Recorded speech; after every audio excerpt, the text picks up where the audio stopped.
Good morning. It's Monday, January 13th, and I had an exchange on TikTok last week with an individual whose husband had been deported. And she had some really great tips and tricks that she had used in advance to basically ensure communication and enable logistics. So I wanted to share those with you. If you or a family member is undocumented, some things that you can do now to prepare for the logistics of being a possible detainment by ICE is one, enable location sharing with family members on your phone. Because although you might not have access to your phone in detention, it will be transported with your belongings. So say you're detained by ICE temporarily at some county detention, and then you're transferred over to some other ICE detention. You might not have an opportunity to call your family members. However, if your phone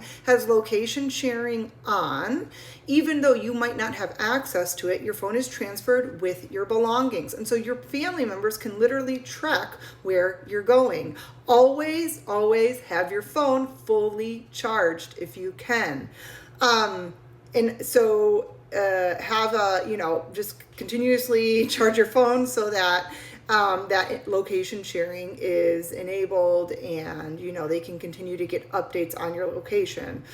Also, execute powers of attorney. I've talked about this before, but powers of attorney for finances include your family members on your bank accounts now as co-signer.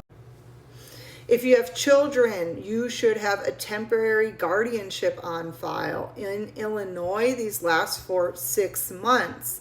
That should be enough for that temporary guardian to at least initiate a case in the courts while having, the ability to pick up and make medical decisions for your children until they get a permanent guardianship in order if necessary.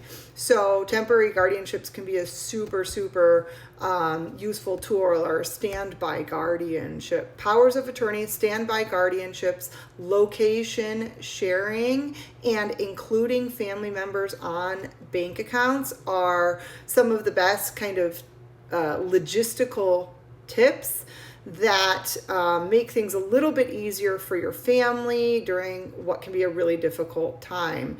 If you haven't already, spoken with an attorney or have an attorney in mind, you should do that so that your family members know who to contact and know who you want to represent you if you are detained.